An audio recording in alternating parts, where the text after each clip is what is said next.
Without this technology, my whole world is a blur. My cracked out, cranky cranium craves a crisp staccato, but these slothful seers only salvage a slur, blending forms together, trapping me in a flurry. My eyes are wearing two different socks like they're always in a hurry, but still, I try to not worry. I've learnt to love how smooth transmutes into furry. It gives life texture. There is always more to unravel. Plus, if I can't determine distances, well then there are far fewer instances where I go about banging my gavel. Less judgment. So let the whole world be blind. No, I'm just kidding. But I wonder, how far does light travel between your eyes and mine? At what speed must it step to fully stop time, to spot the glints which leak out the hints of your mind, to reorder this randomness into rhyme? I mean, it's crazy how just seeing you lets me relate and imagine being you. We're taught that light is a particle, a ray, but it's also our very experience. It's an interstellar library, carrying whole lifetimes and lessons and longings. My eyeballs catch it, and in this cosmic chaos, somehow I find belonging. Yeah, eyes are pretty cool, vision, seeing stuff. I used to be really afraid of the dark. Now, do you think photons find their fun in freeing us? Or do they see suns in need of a spark?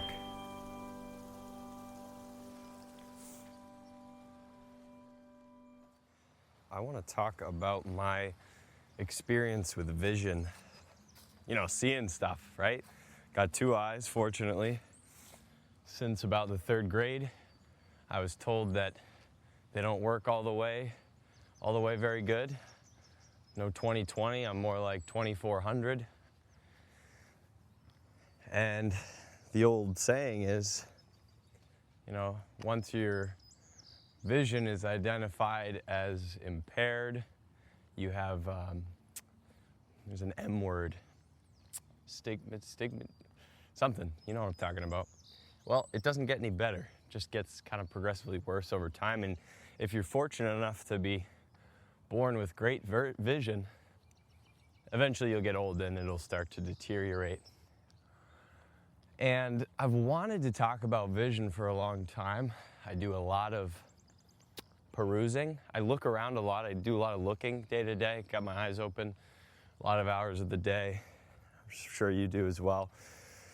Lately, it's been a lot of staring, gazing mindlessly at, YouTube or screens of any nature. Gotta do everything on screens now. A lot of staring, a lot of gazing, a lot of eye tracking going on. I don't know if you know, but the old iPhone face unlock, tracking your eyeballs. So, we sort of love looking at stuff.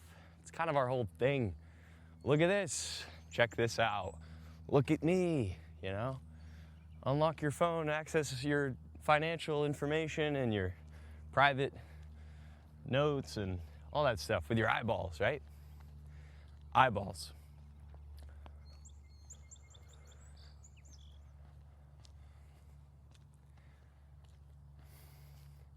And I want to talk about my vision right now, at this moment, particularly because I've been seeing without glasses in a way that medically I should not be able to, according to my eye doctor at least.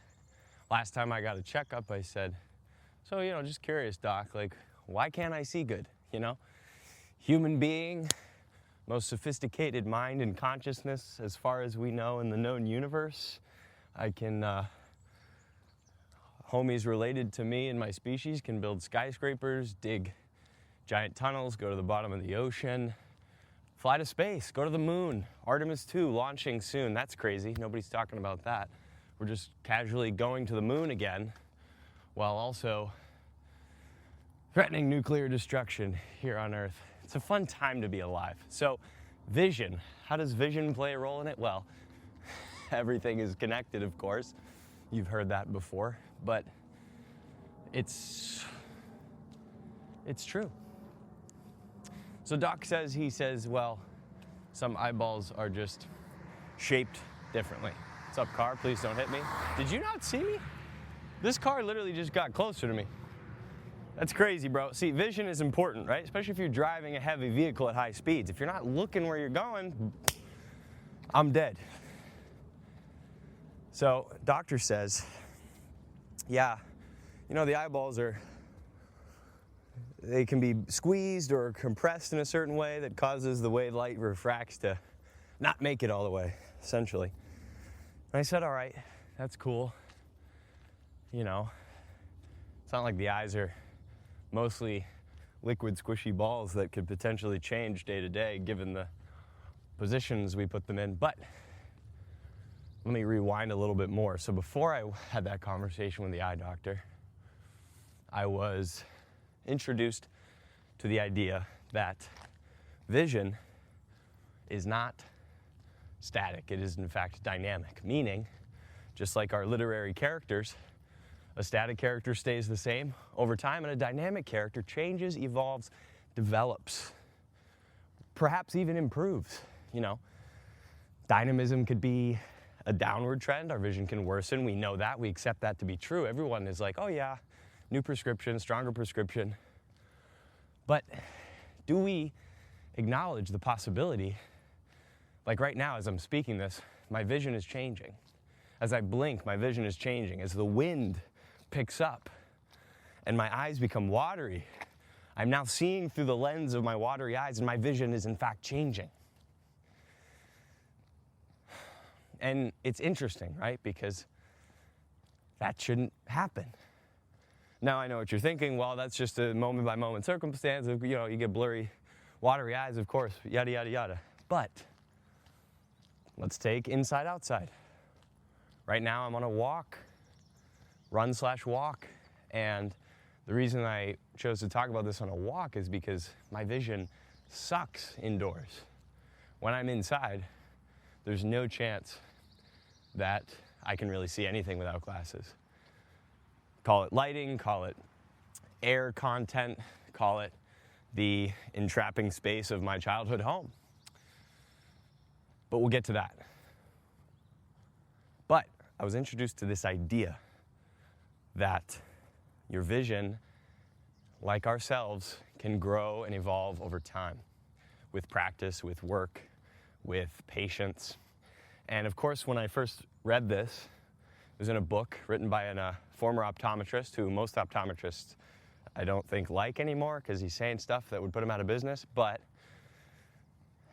you know, so I had a hard time believing it as well. I said, oh, this sounds really great. The idea that I could, you know, just take off my glasses and see, capital S-E-E, sounds great. But alas, I'm a young American man, and the world I live in says, nope, hocus pocus, another BS holistic doctor trying to, you know, fool you, Satan. But that was, let's see, 2021. It's now 2026. Half a decade has gone by since I've been introduced to this idea. And sometimes the chicken's got to marinate. You know what I'm saying? And the chicken has been marinating. And it changes, right? Sometimes it's up, sometimes it's down. Sometimes I think, oh, that crazy guy, I can't believe I ever thought he was talking about something. And then I'm like, whoa, did I just see a street sign clearly from 50 meters away? Not supposed to be able to do that. It was there for a second, then it was gone. Okay, cool. All right, now that's happened over probably 200, 300 times as I have walked about without glasses over the past years and months. And if something happens enough times, in your own experience, well, you've got no choice but to reconsider what you believe or what you believe to be true. Another great quote that I've heard that has kind of gone in tandem with this idea is the limit of what you accept is the limit of your freedom. The limit of what you accept is the limit of your freedom. Or you could use the term boundary. Think about boundary. So if I, an individual with subpar vision, say to myself, well, it's impossible to change my vision. That's what the doctor said. I'm going to have to wear glasses for the rest of my life. Maybe I'll get LASIK. LASIK's cool. Well, you can rest assured you will never, ever improve your vision without glasses on your own. And that does not mean it is physically impossible. It just means that the mental mapping of the world that you have set yourself in now it disqualifies you from ever experiencing that. And this is true for oodles and oodles of things, you know.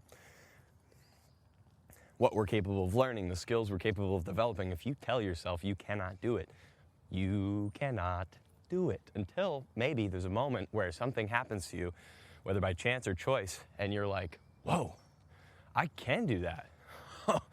Okay, that's crazy. New level unlocked. So that's kind of been my experience. Over the past 5 years, I have allowed myself to be like, you know, let's just consider maybe if this is possible, what would it look like? It's not magic. It's not snap your fingers. Oh, now you can see. Oh, I took this supplement. Now I can see. It's like, no, this is a grueling, probably most of lifelong process. Nobody wants to do that anymore, of course, myself included. Hate waiting for stuff. Hate it, you know? Waiting. For what? Maybe it'll never pay off, so it's not worth trying anything if it might not pay off. That's how we are. We're so tight. We're so tense. We're so, you know, we've shortened our vision. And this exploration of my own vision, my literal day-to-day experience of seeing through my eyeballs, as I said, everything is interconnected. It is so intertwined with the way I move about the world, the way I look at people or choose not to look at people, the way I hope for my future. All right, see, right now, just then I rounded a corner and I could see one of those, you know, sharp turn signs down the road. I could see it crispy. The double yellow lines on the road that became crispy, now they're gone. And as I walk, as I talk, as I look at houses, I'm noticing, I'm seeing, okay, blurry. If I focus for a second, oh, mailbox 35. I can see it, all right. You know, it's bouncing in and out. Now I'm really close and 35. But as I walk away, it gets harder to see. Maybe I relax my eyes, maybe I blink. Oh, now it's like completely impossible to see. Oh, blinked a couple times, now I'm squinting. See, it's like this dynamic process that's unfolding every single day. The eyes are constantly adjusting.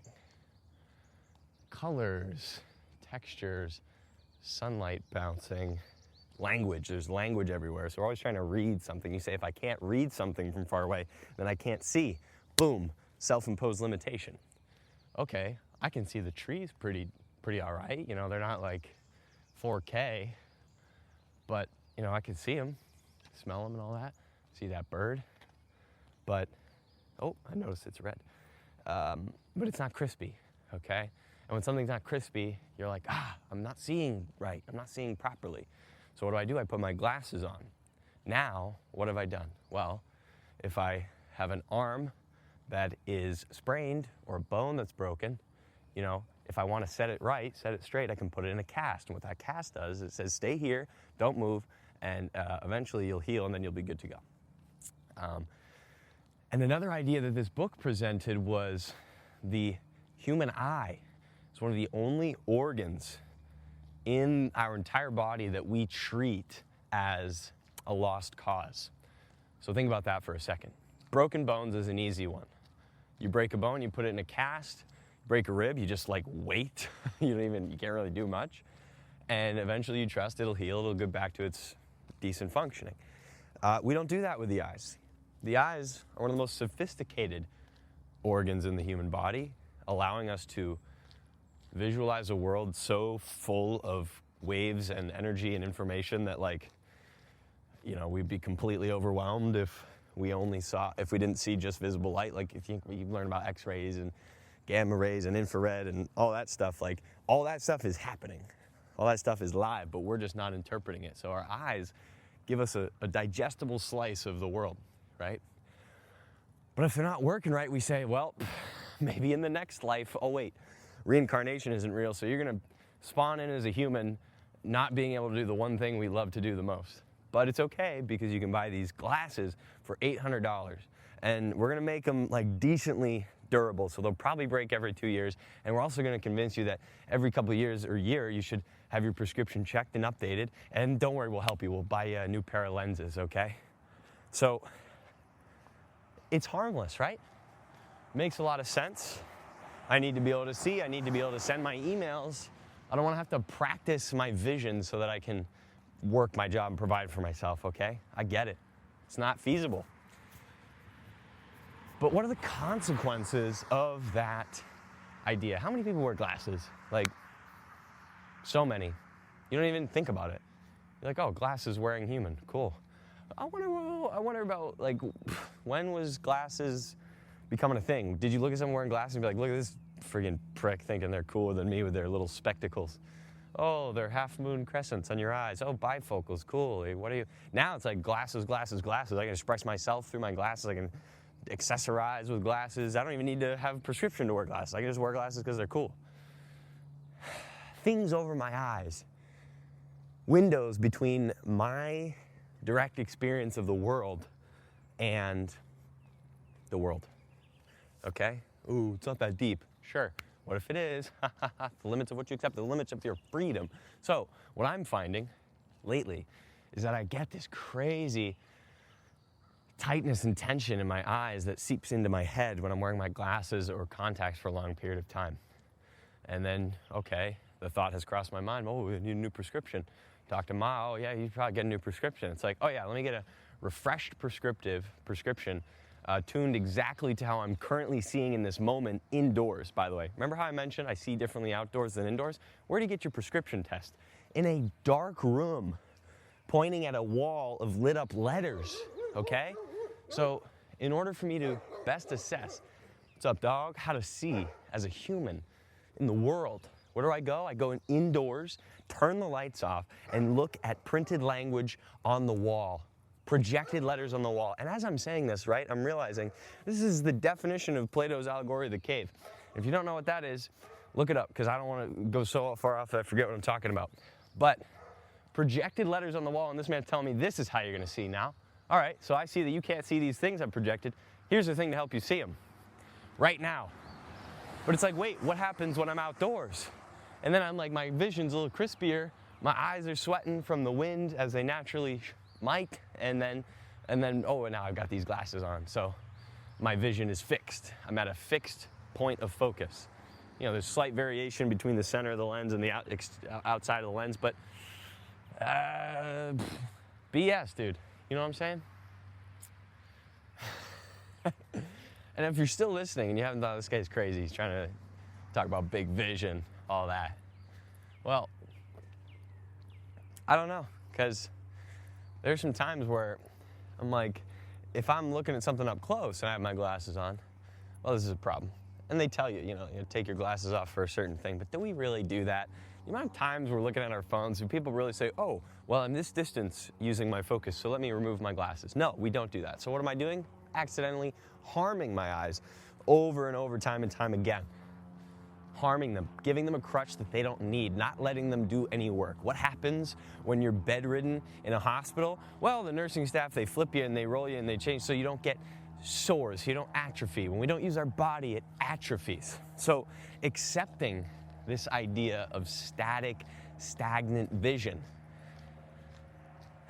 well, it leads to the affirmation of that belief. Because when you don't utilize a muscle, you don't see the muscles in your eyes as potential to change and augment. Well, you're never going to use them, so you're going to atrophy. So what you believe to be true will be true, okay? And now, as I'm exploring this,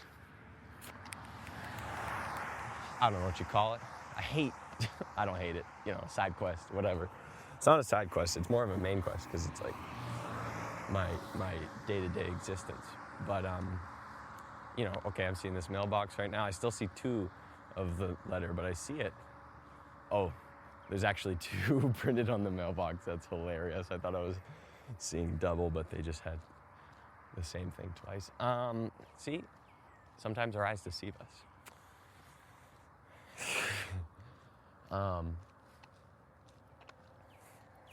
So let me bring it into broader context, right? I've talked about myself, my vision. Like, it's not great. Like, I can't go out and catch a baseball right now. Catching a baseball would, let's talk about that. So I got to get off the street here. So how does vision work, right? We've been taught something, okay? That there's we use the metaphor of like a camera, which is interesting because cameras didn't always exist. So how did they explain it before then? Well, something to the effect of vision is a bidirectional relationship, meaning we both take in information and we project information out onto our environment through our eyes. What does that mean? Well, think about this.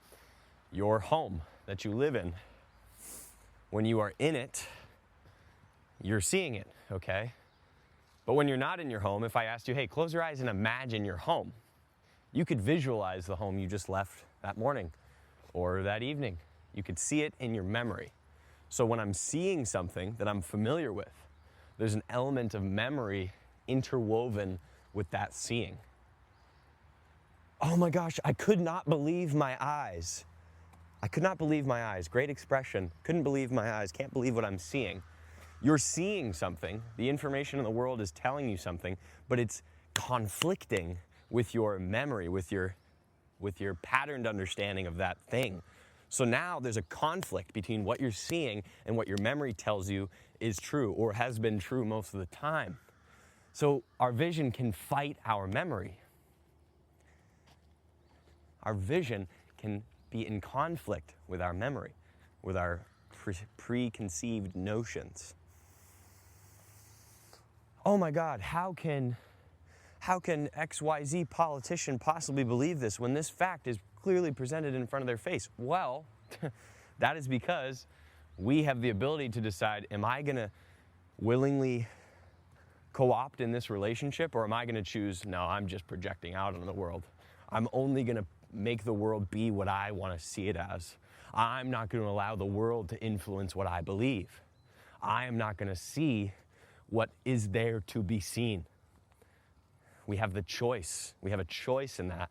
Goes back, the limit of what you accept is the limit of your freedom. If I do not believe that something could possibly change, well, my mind is powerful enough to keep me in that realm of the way I want it to be.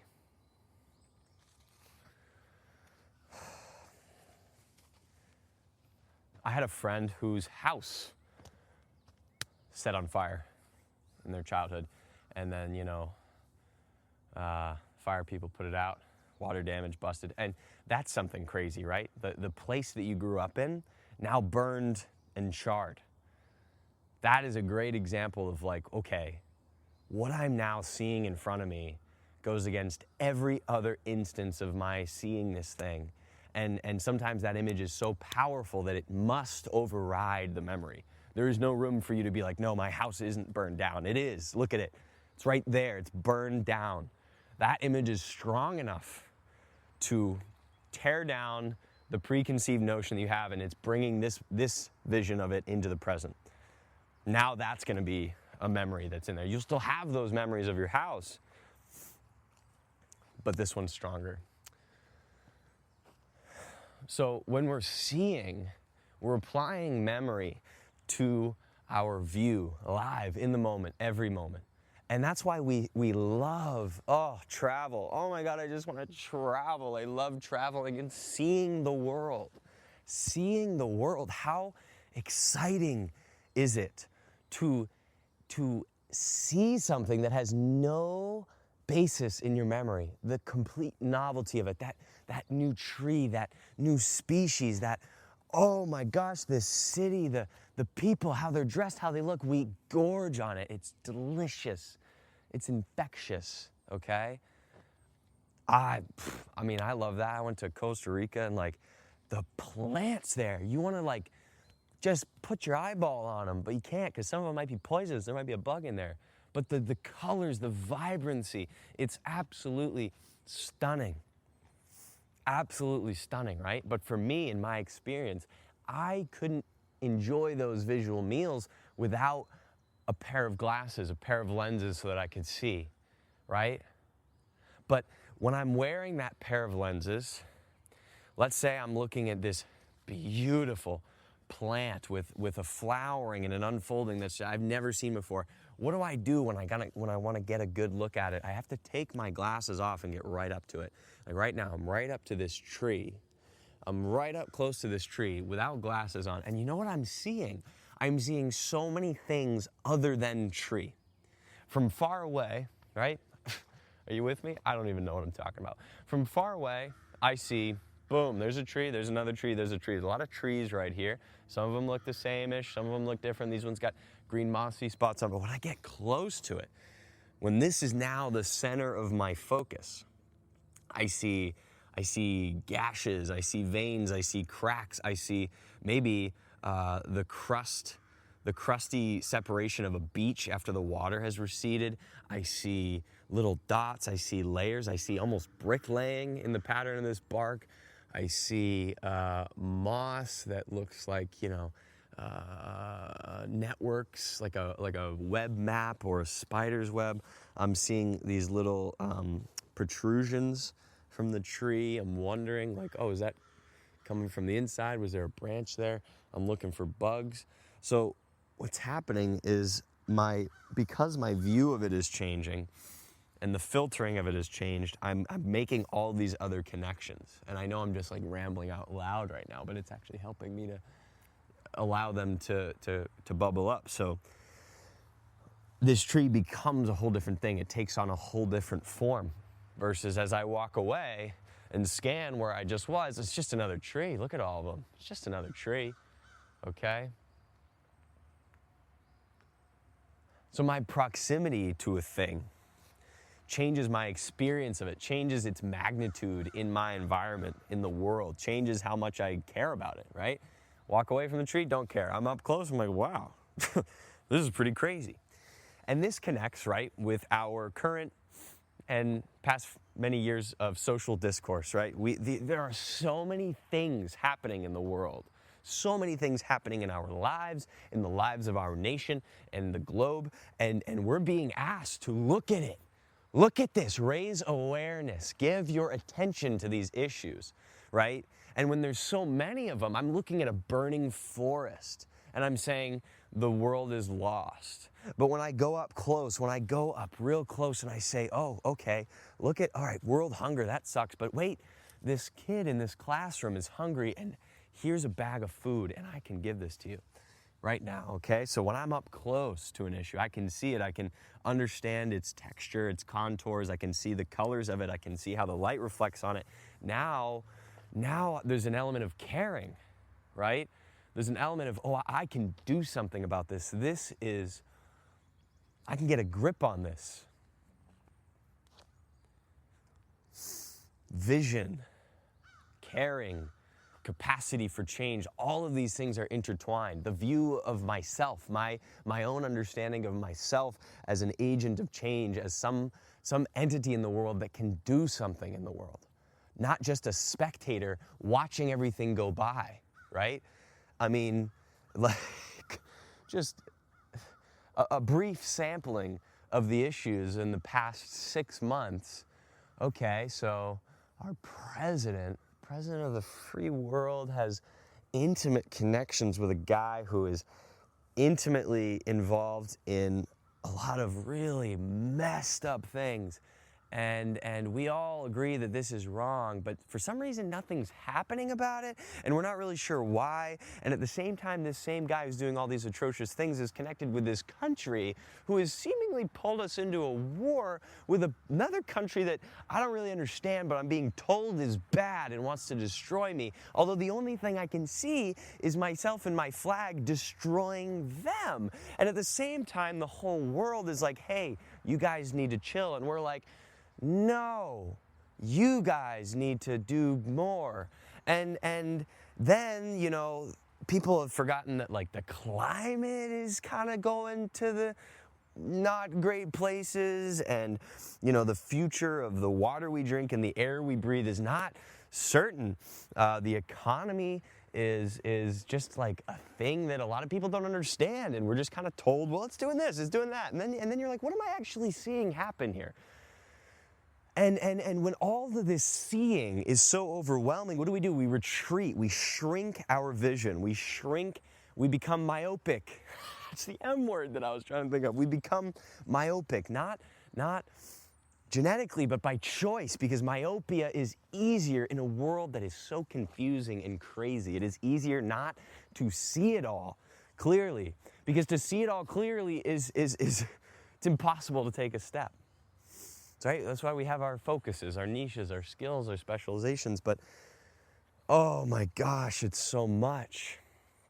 And for me, personally, I have a problem with like future planning, right? Because, I like to take it day by day. I'm not a planner. I like to go with the flow, spontaneous. But what is that? It's fear disguising itself as like, free flowing. It's like, no, it's fear. It's anxiety for a future that is uncertain, scary, has all these pillars that held up our society, and they're seemingly crashing down before our very eyes. And I'm what? Gotta go to my job and go to the grocery store? Holy moly, but there's all these things happening. So myopia can be a blessing sometimes, and I've had to lean into this. Okay, so I can't see very far. What's going on? What do I need to do in my day-to-day life to either change that or accept that and live and lean into it?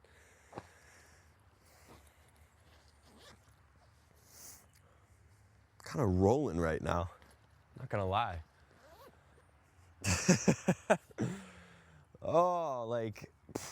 Seeing stuff is so cool. You know, everyone's like, man, being blind must stink. But I can't get into that. But like hearing stuff's a whole other thing. I'm talking about seeing. Talk about hearing. Holy moly. But that similar truths apply, where it's like, if I'm not tuning my ears to listen, if I'm just passively hearing and not listening, well, the scope of what I hear is going to be smaller. It's going to be different. Right? People, musicians have like an ear for music. They're hearing the complexity behind a song that to the average person might just be like, oh, that sounds really nice. Now they're, oh my God, I understand what they did. They used this chord and followed it with this and blah, blah, blah, blah. I can't talk that talk yet. We're getting there. But it's so cool. Life, you know, it's crazy. So vision, myopia, I couldn't see. Now I'm like, wait, maybe can I? Again, I'm not there yet. I'm not standing telling you like, you can change your vision. I don't know. But I know that I have done something that has changed my experience of seeing day to day. And when I stop doing that thing, I recede. All right, but when I do it, what I'm doing right now, I go for a freaking walk in the woods now that it's warm enough to, and I talk to myself in that woods, well, I kind of feel something. I see something. And even if I don't, right? Even if I don't, what is talking to yourself? What am I doing right now? I'm thinking out loud. I'm talking as if maybe someone's listening, and I'm clawing my way through something that is difficult to see. I'm taking a blurriness and obscurity in the world, in my life, and I'm trying to squint. I'm trying to blink and see it better, right? Again, everything's connected. This physical thing we do every day is so intimately woven with the way we conceive of ourselves and our lives and our purposes, our connections with other people. It's all inseparable. Uninseparable is, it's just inseparable, okay? So you're like, okay, so what? You're not supposed to say that. Crap. So what? Well, let me talk about people. Talk about seeing people. This is another side of the cube. Well, I guess it's not a cube. It's a many-sided thing. Do you ever recognize in the moment when you're looking at someone where you're looking? Okay? For me, I've worked like waiting tables for many years. So when I wait tables, you're always making eye contact. You're like being polite and you're saying hi, hello, making eye contact. What I've noticed, I'm always looking at their right eye. You pick an eye and you look at that, right? It's kind of hard to look at both eyes at the same time, so you pick one. All right, so when I started to notice which one I pick, what I started to do, if I could recall, was like, let me switch eyes. And when I started doing that, it was like weird. It was a weird sensation. It's like if I can balance on one leg really good and I'm gonna try the other one, oh, I'm a little wobbly here. It felt weird, and I would switch back because it would be like, I'm scared. And I don't know why that is. There's some theories. I could go into the theories, but I don't want to overwhelm you. Basically, certain sides of us handle emotions and reasoning in different capacities. So looking in someone's right eye, you're meeting them on that level of like, this is a logical situation in which I am a server and you are a customer and I'm going to do my thing. But when I switch to the left eye, now I'm looking, I'm a human, I'm a scared little boy looking at another scared little person, okay? And it's uncomfortable, it's scary. I'm meeting them at their I don't know.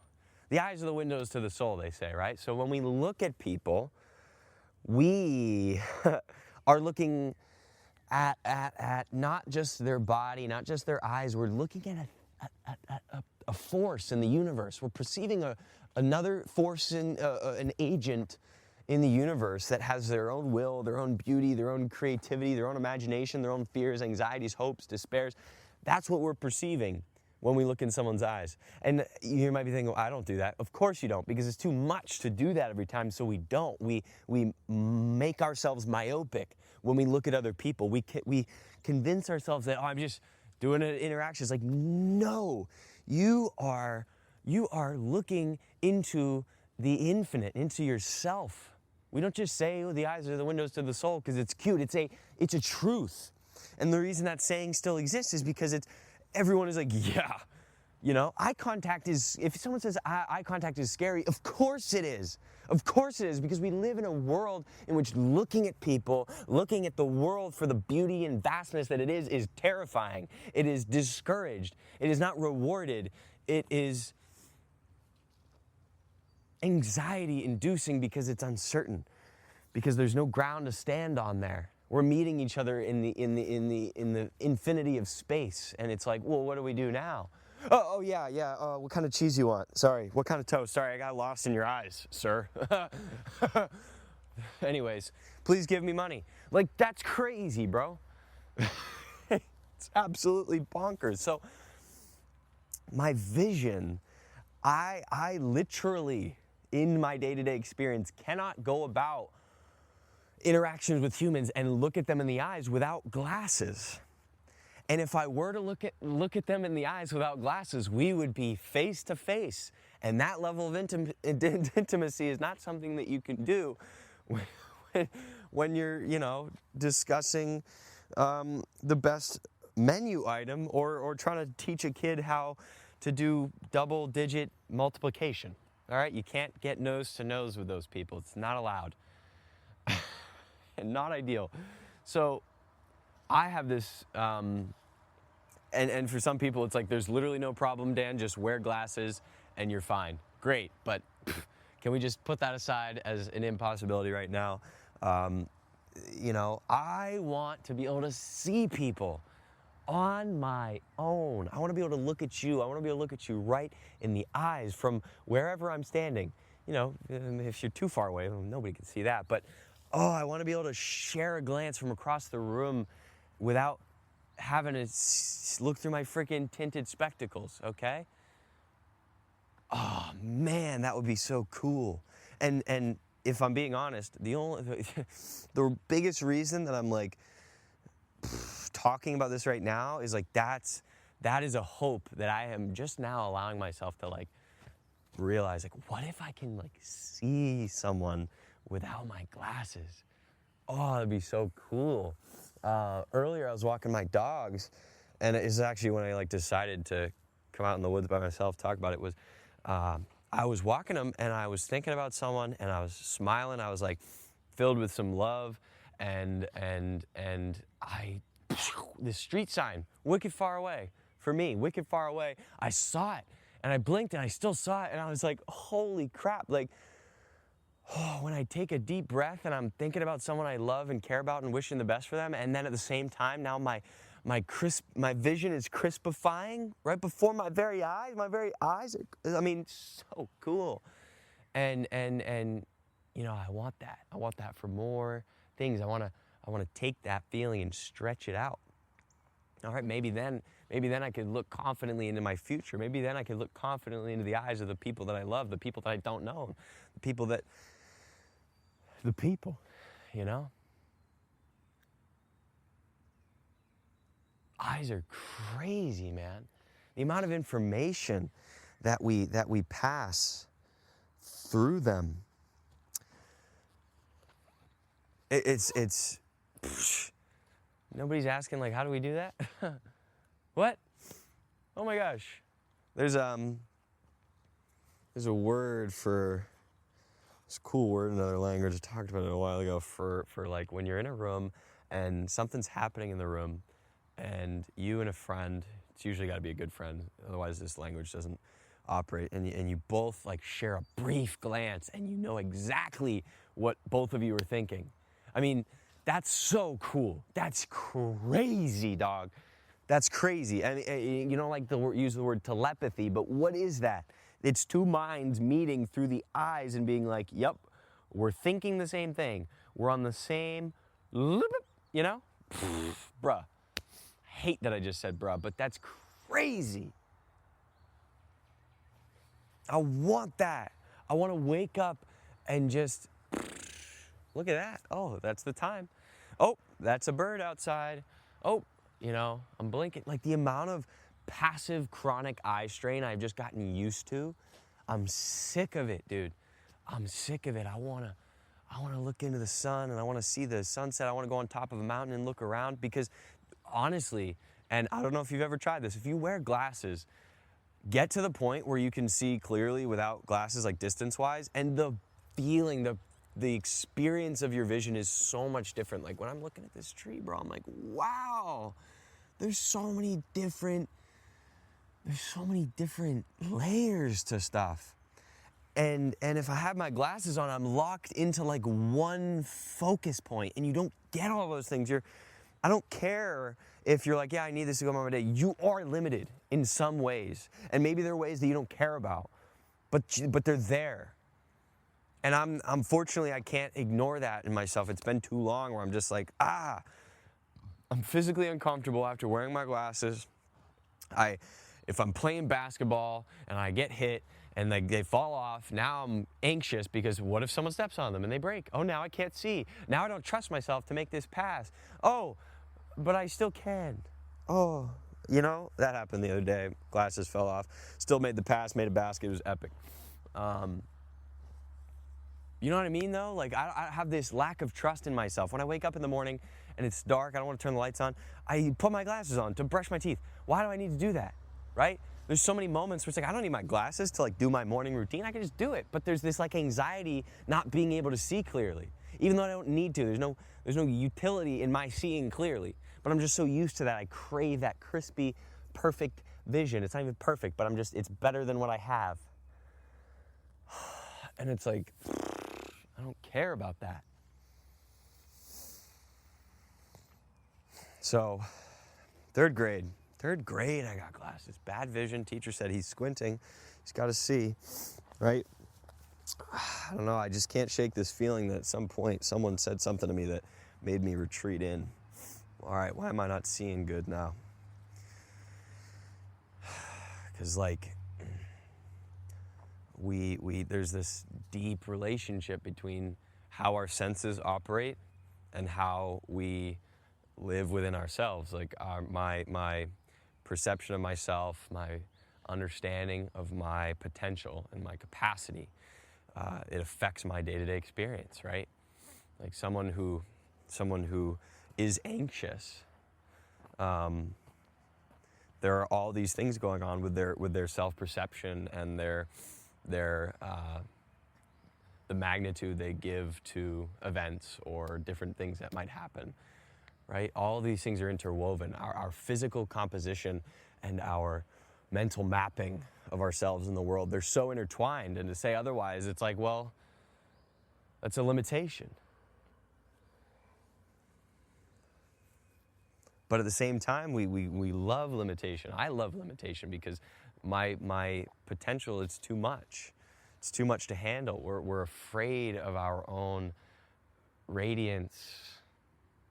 I'm afraid of what I could possibly do because it feels so big, so beautiful, but it's easier to FaceTime the homie and play some video games, which requires glasses and sitting up close to a screen with all the other lights off at night when I should be sleeping and relaxing my eyes. See, there's all these things. I'm gonna talk about it. I'm gonna talk big right now, but trust, I'm gonna go back and do the same thing because it's not easy. I'm looking at this branch right now. I'm looking at it up close. I'm noticing, I'm touching it. I'm seeing the texture of my own hands differently than when I have glasses on. Oh, there's a limit to how far I can put my hand away from my face before it's like, oh, it's just part of the blurriness now. Yeah, I don't know. It's cool. Is there anything else I wanted to say? 3rd grade, bad vision. It's getting better, maybe. Except that it can get better, then it might get better. The way we see affects the way we move about the world. We live in I guess like this whole thing, right? This whole thing. If the world is made up of individuals and individuals make up the world, like if individuals are seeing myopically, if individuals aren't seeing clearly and fully, if our view is not panoramic, if our view is not far-reaching, right? You think about some people, the people who build the world are pulling a vision of the future closer to themselves, right? So if everyone in the world has their vision blockaded, paralyzed, stunted, well, the world's going to look a lot different than if people were seeing fearlessly, seeing far, seeing high and wide, deep underground, all of these things. It's all related to vision. I mean, just take a moment, whatever, if you're still listening to this, whatever I've said, I'm sure there are things you'll take and not take, but just consider how much of your daily life is visual, how much of the world depends on you seeing it. How much of and when I say the world, I mean like the human world, right? Everywhere you drive is likely, buffered by advertisements, words, language, visual representation saying, come here, come to me, come look, come see. So our vision becomes a function of, economic activity and not as a function of imagination. We're not seeing something and then using our mind to map something over it. I'm looking out at this marsh. Lewis and Clark, the old homies, they looked out at land and they saw like, wow, someone could make a hotel on here. But you know what I mean? Like vision is hijacked constantly, and we give it away willingly. I give it away willingly because it's easier that way. It's so hard to maintain autonomy and dominion over our senses, especially our vision. I can choose what music I listen to. No, I can't really, actually, because we're playing music in all the stores, we're playing music at the games, we're playing everything. It's like, wow, it's so much. So this whole process, this whole spiel, it's just me trying to figure it out. Is it possible? I don't know. Maybe it's just like, well, deal with it. It is what it is. That's not very fun. What could it be? I want to look at you and see you in full spectrum, full vibrancy, and be able to blink and shake my head and it's still there and it's still like that. It's still you. It's still beautiful. Close my eyes, rest them, wake up, and there you are again. I don't need some plastic metal hunk of junk.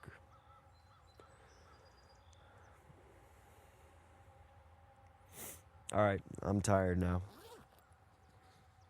I'm gonna go eat some lunch.